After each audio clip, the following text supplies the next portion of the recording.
2026-এর NM GNM পরীক্ষাটির কিন্তু মাত্র হাতে আর 35 দিন বাকি আছে। এবার তুমি ডিসাইড করে আমাকে কমেন্টে জানাও তো যে তুমি কি চাও, তোমার নামটা শুধুমাত্র অ্যাডমিট কার্ডে তুমি দেখতে চাও নাকি তোমার সিলেকশন লিস্টে তুমি তোমার নাম দেখতে চাও। অবশ্যই কমেন্ট করে বলো। আমি আশা করছি তুমি এখন যখন আমার এই ভিডিওটা দেখছো তার মানে সত্যি তুমি সিলেকশনই চাও এবং একটা গভর্নমেন্ট কলেজ সিট কনফার্ম করতে চাও, তাই তো? তাহলে চলো আমি তোমাকে আজকে এমন একটা ভিডিও তোমাদের জন্য আমি নিয়ে এসেছি যেখানে এই 35 দিনের মাথায় তুমি এমন কিভাবে পড়বে 6টা সাবজেক্ট, তাও আবার যে তুমি ভালো একটা স্কোর করতে পারবে এবং বাকি স্টুডেন্টদের থেকে এগিয়ে থাকবে এবং গভর্নমেন্ট কলেজের সিট তোমার কনফার্ম হবে, তোমার মার্কস ভালো আসবে, তোমার র্যাঙ্ক ভালো আসবে। তার আগে একটা কথা বলি, এই যে কোর্সটা তোমরা করবে এএনএম জিএনএম যেটাই করো না কেন, এর কিন্তু স্কোপ আছে ভাই। নিশ্চয়ই তুমি তোমার আশেপাশে কোনো দিদির থেকে বা তোমাদের পরিচিতির কাছ থেকে শুনেছো এএনএম পড়েছে এবং সে এখন এএনএম নার্স, শুনেছো নিশ্চয়ই। আরো কে আছে ভাবো, এই রিসেন্টলি একটা আমি তোমাদেরকে নোটিফিকেশন দেখাচ্ছি, এসএসসি অর্থাৎ স্টাফ সিলেকশন কমিশনের কিন্তু এই যে এসএসসির নার্সিং অফিসারের একটা পোস্ট বেরিয়েছিল, সেখানেও কিন্তু জিএনএম করা নার্সদের রিক্রুটমেন্ট হয়েছে বেটা। তোমার শুধুমাত্র করণীয় যে তুমি পড়াশোনা করো, তুমি এই পরীক্ষাটা এন্ট্রান্স পরীক্ষা দাও, একটা গভর্নমেন্ট কলেজে যাও, গভর্নমেন্ট কলেজে পড়ো, অনেক এক্সপোজার পাবে হসপিটালের, সেগুলোকে সংরক্ষণ করো নাও এবং ভালো মতন নিজেকে প্রস্তুত করো তোমার বাকি জীবনের ক্যারিয়ার লাইফের জন্য। তুমি কি রেডি? তাহলে চলো আজকে আমরা স্টার্ট করি। আমি শুধুমাত্র তোমার কিছুক্ষণ সময় নেব যেখানে আমরা কিনা এই জিনিসটা দেখব। প্রথমত এই পুরো স্ট্র্যাটেজিটাকে আমি 3 ভাগে ভাগ করেছি। এই 3 ভাগে ভাগ করার যে প্রসেসটা, তো সেটা আমি তোমাদেরকে বলি তোমার পরপর পরপর কি করণীয়, ঠিক আছে? প্রথমত আমাদেরকে বুঝতে হবে খুব ভালো মতন যে ওভারথিংক করো না, বেশি ভাবনা চিন্তা করো না, সেটাকে সময় কাজে লাগাও। এখন সময় প্রচন্ড তোমার কাছে কিন্তু প্রাইসলেস, তুমি বলতে পারো। তুমি অনেক কিছু তুমি করবে কিন্তু তোমার কাছে সময় কম, এই সময় কমের মধ্যে তুমি কি এমন করবে যেটা তোমাকে এক্সট্রা অর্ডিনারি ভাবে তোমাকে কিন্তু বাকিদের সিলেকশনের আগে তোমাকে নিয়ে যাবে। দেখো প্রথম ফেজ অর্থাৎ অধ্যায় 1 নম্বর পজিশনে আমরা দেখতে পাচ্ছি 90 মার্কস মিনিমাম তো রাখবো, তাহলে 6টা সাবজেক্ট মিলে 90 মার্কস রাখবো কিভাবে? প্রথমে দেখো লাইফ সায়েন্স আমাদের 50, এটা 25, 15, 10, 10, 5, এটা হচ্ছে আমাদের পুরো তুমি বলতে পারো মার্কস ডিস্ট্রিবিউশন। কিন্তু এইখানে আমরা 60-40 করব। অর্থাৎ কি হচ্ছে, তুমি সবার আগে লাইফ সায়েন্স কে ঢোকাও, তুমি ইংলিশ কে ঢোকাও, ফিজিক্যাল সায়েন্স কে ঢোকাও এবং আরেকটা যেটা এই মুহূর্তে পসিবল করা সেটা হচ্ছে এই পোর্শন দুটো, জিকে এবং লজিক্যাল রিজনিং। এইটা হচ্ছে আমাদের ক্লিয়ারলি 60% তুমি ধরে দাও ওয়েটেজে, যেটা তুমি কিনা এইখানটায় পড়বে। এইটা অবশ্যই পড়বে, এখান থেকে প্রচুর মার্কস তোমার উঠে যাবে, কারেক্ট? তাহলে এইটা তুমি যদি পড়ো, তার সঙ্গে ভাবো যে ম্যাথে কাঁচা, যে ম্যাথে কাঁচা, তুমি যদি ভাবো ম্যাথটায় খুব প্রশ্ন নাও করতে পারছো, 10টা প্রশ্ন না করতে পারছো, তোমাকে নম্বর তুলতে হবে। আমরা 90 মার্ক রেখেছি এখানে, 90 মার্কস। তুমি যদি 10 মার্কস তুমি 10 মার্কস না তুলতে পারছো, তোমাকে তখন এই দুটোর মধ্যে তোমাকে নিজেকে খেলতে হবে। তার জন্য তুমি কি করবে? জিকে লজিক্যাল রিজনিং দেখলাম, ম্যাথও আছে দেখলাম, তাহলে তুমি কি কি করবে? তুমি করবে এই পদ্ধতিটা। আমরা ফোকাস করব কিসে? আমরা ফোকাস করব লাইফ সায়েন্সের ক্লাস 9 এবং 10 এর যে চ্যাপ্টার গুলো তোমাদের ভিডিও এই চ্যানেলে আছে, যেগুলো ইম্পর্টেন্ট গুরুত্বপূর্ণ চ্যাপ্টার, যেখান থেকে প্রত্যেক বছর প্রশ্ন আসছে, শুধু সেগুলো তুমি এখন করে নাও ফটাকসে। অনেকটা মার্কস স্কোর হবে। অনেকের আমি আশা করি, আমি জানিও প্রচুর স্টুডেন্ট আছো তোমরা যাদের এটা complete, 100% syllabus complete. Good, revision করো এবার। তাহলে তারপরে হচ্ছে ফর্মুলা নিউমেরিক্যালস দেখো, আমাদের ফিজিক্যাল সায়েন্সে তোমার এখান থেকে ওই বেস্ট কোশ্চেন আসবে। ইংলিশে vocabulary, pure grammar. Pure grammar বলতে আমি তোমাদেরকে বোঝাতে চাচ্ছি যেরকম কি preposition, article, narration change, voice change, phrasal verb, এইটুকুন করো। তার সঙ্গে ভোক্যাব করো, যে সমার্থক শব্দ, বিপরীত শব্দ, অনেক শব্দের জন্য একটা শব্দ মানে ওয়ান ওয়ার্ড সাবস্টিটিউশন, এগুলো তোমাকে করতে হবে। আচ্ছা, ম্যাথের বেসিক কিছু, প্রফিট লস, অ্যাভারেজ, এই অঙ্কগুলো তোমার আসবেই, কনফার্ম আসবেই। তুমি ওইটুকুন করো, অ্যাটলিস্ট ওইটুকুন করো। একেবারেই তুমি হাত খুলে দেবে তাহলে তো হবে না, ওইটুকুন করতে হবে। আচ্ছা, জিকে স্ট্যাটিক এবং কারেন্ট সেটা রাগিব স্যার তোমাদেরকে পড়িয়েছে, তুমি ওখান থেকে করে নাও, পুরো লিস্ট করে করে কিন্তু পড়িয়েছে। আবার দেখো লজিক্যাল রিজনিং এ মাত্র তুমি 25 to 30 মিনিটস দেবে প্র্যাকটিস করার জন্য, অল্প অল্প করে। এইটুকুন তোমাকে কিন্তু মেনে চলতে হবে। কেন কি এই জিকে তুমি দেখছো 10 মার্কস এবং এই লজিক্যাল রিজনিং তুমি দেখছো 5 মার্কস, দুটো মিলে 15 মার্কস, কম না কিন্তু, আছে প্রচুর। এবার তোমাকে দেখতে হবে তাহলে টোটাল তুমি দিবে হচ্ছে 5 থেকে 6 ঘন্টা। কিন্তু তুমি যদি স্লো লার্নার হয়ে থাকো, তুমি খুব ফাস্ট না পড়তে চাও বা ফাস্ট পড়তে পারো না, তোমার গুলিয়ে যায়, তুমি এখানে ব্রেক নিয়েও তুমি কিন্তু 2 ঘন্টা 2 ঘন্টা 2 ঘন্টা 2 ঘন্টা করে তুমি কিন্তু পরে নিতে পারো। টোটাল 6 to 7 আওয়ার্স তুমি কিন্তু এখানে তোমাকে ডেডিকেটেডলি পড়তে হবে। পরীক্ষা চলে এসছে, কিচ্ছু করার নেই। এবার দেখো এখানে তোমার একটা ডেঞ্জার জোন আমি রেখেছি। এই ডেঞ্জার জোনে তুমি কি করবে না, তুমি কি করবে না এখন ডেঞ্জার জোনে তুমি কোনো নো নিউ চ্যাপ্টার, কোনো নতুন চ্যাপ্টারে হাত দেবে না বাবা, এটা করো না। এইটা করলে প্রচুর রিস্কে পড়বে। অলরেডি প্রচুর সিলেবাস আছে, সেটা তোমাকে কভার করতে হবে। যারা 90% 80% সিলেবাস কমপ্লিট করছো তারা আলাদা, যারা এখনো পড়ে যাচ্ছ তোমরা যেটুকুন করতে পারছো সেইটুকুনের মধ্যে এটা আনাতে হবে। নতুন কিছু ধরবে না এই মুহূর্তে, নতুন ধরলে কিন্তু বিপদ। তাহলে এইটুকুন আশা করি সকলে বুঝছো। ফেজ 1 আমি এগুলো প্রথমত করব। আমি এই যে ফেজ 1 ফেজ 2 ফেজ 3 কিন্তু পরপর না, এটা সাথে সাথেই চলবে। কিন্তু 30 থেকে 35 দিনের একটা তোমাকে সিনারিও দিচ্ছি, পরে দেখো।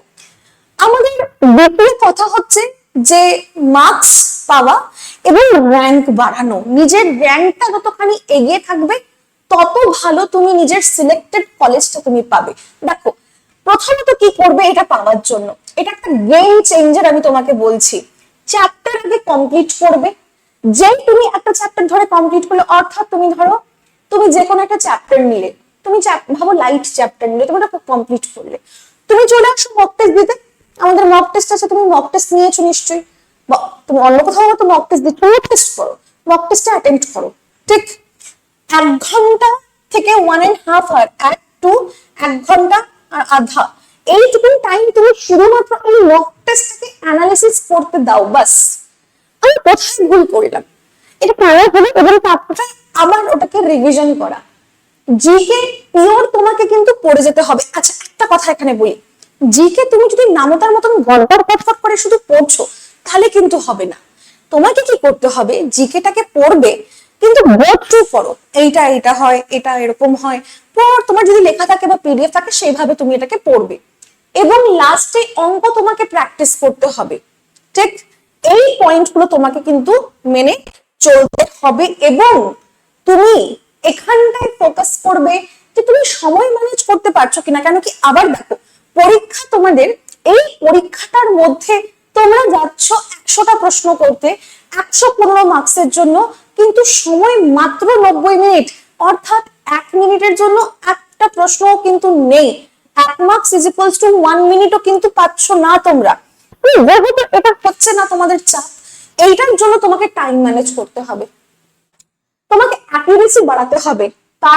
তার মানে কম নেগেটিভ মার্কিং, তোমার নেগেটিভ যেন কম হয়। কেন কি WBJEE তোমাদের যে বোর্ড, সে কিন্তু টাইম ব্রেকিং সিস্টেমে বলেছে যে তোমাদের যে নেগেটিভ মার্কিং যেটা হয় না, সেই নেগেটিভ মার্কিংও কাউন্ট হয়। একটা স্টুডেন্ট 50 পেলো, আরেকটা স্টুডেন্টও 50 পেলো, কিন্তু একটা স্টুডেন্ট বেশি কারেক্ট মার্ক করে 50 পেলো, আর একটা স্টুডেন্ট অনেকগুলো নেগেটিভ মার্কিং করে সে 50 পাচ্ছে। তাহলে দুটোর মধ্যে কে বেটার? অবভিয়াসলি যে নাম্বার অফ কোয়েশ্চেন ঠিক করেছে সে ভালো, তাকে ভালো ধরা হবে, তাকে এগিয়ে রাখানো হবে।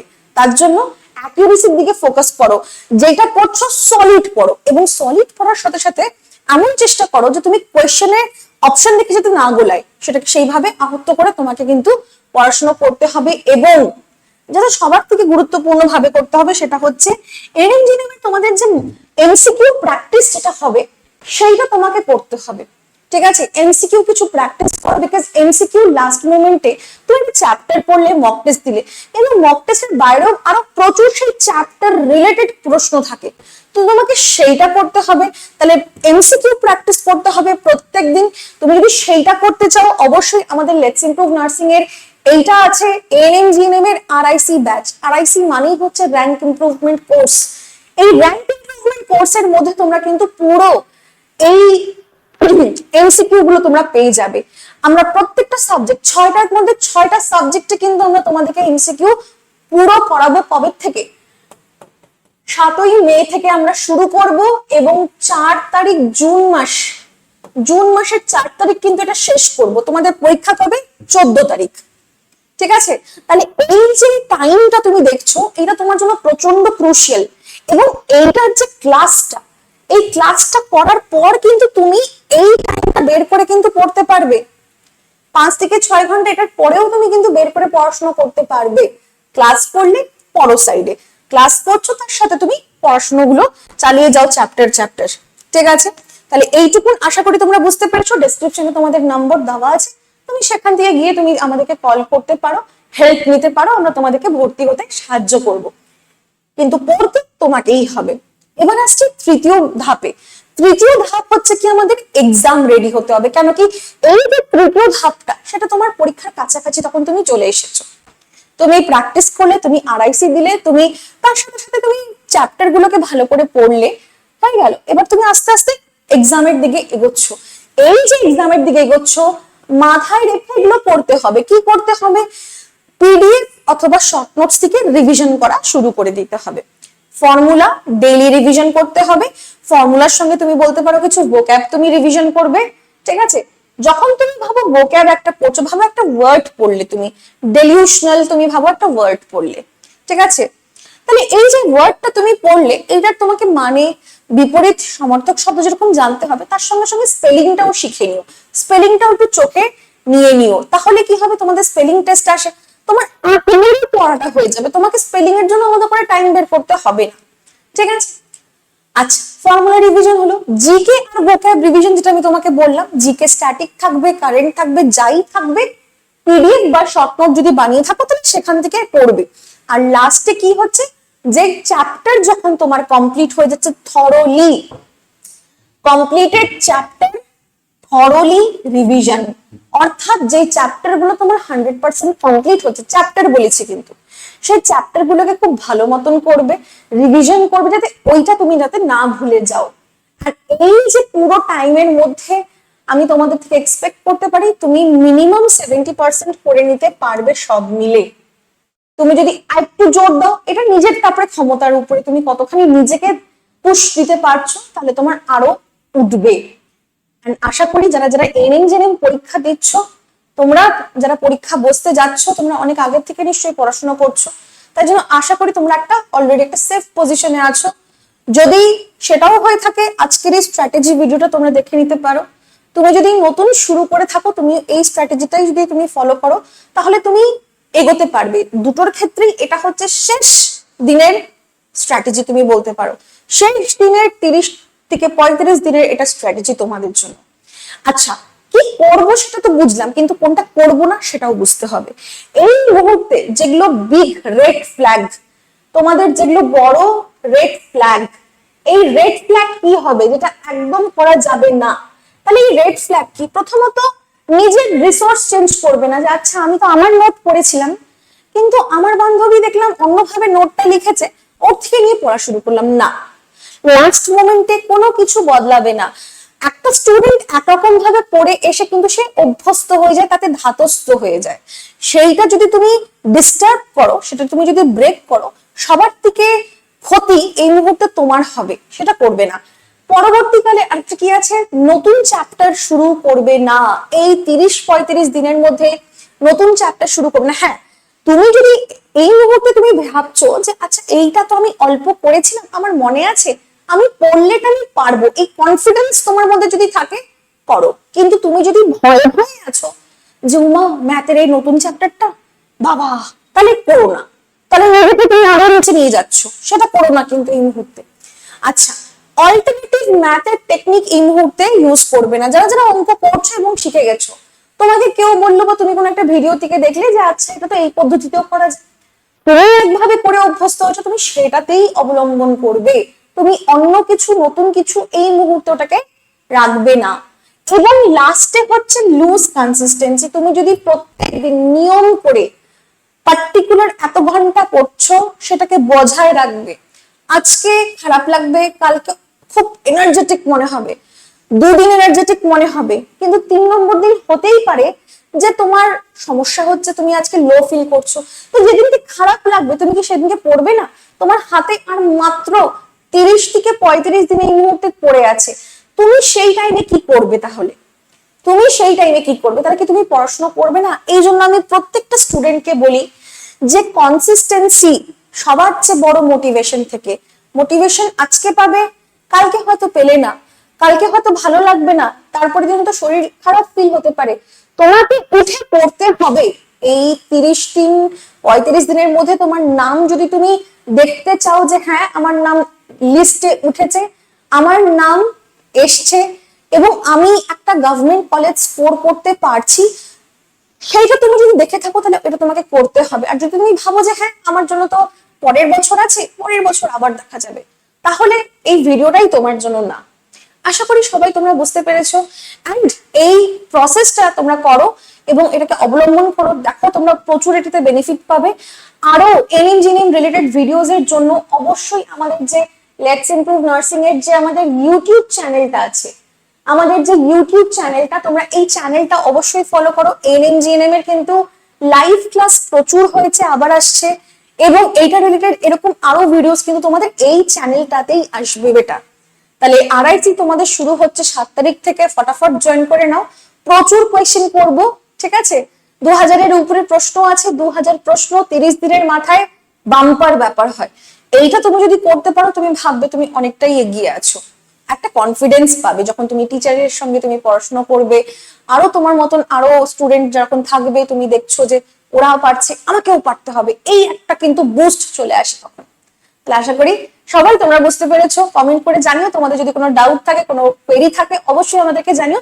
দেখা হচ্ছে পরের ভিডিওতে। Till then keep watching and keep learning. খুব ভালো করে পড়ো, প্রিপারেশন নাও ভালো করে, এন্ড নিজেকে, নিজের ক্যারিয়ারকে আরো একটা বেটার পজিশন, আরো ভালোর দিকে নিয়ে যাও। কেন কি আজকে পরীক্ষা দিচ্ছ, 2-3 বছর পড়বে, তারপরে গিয়ে তোমার কিন্তু ক্যারিয়ার একটা দিকে যাবে। এখনো কিন্তু 2-3-4 বছর পথ চলা আছে। আজকে ঠিক করতে পারলে সেটা তখন তোমার 2-3-4 বছর পর সেটা সহজ হবে।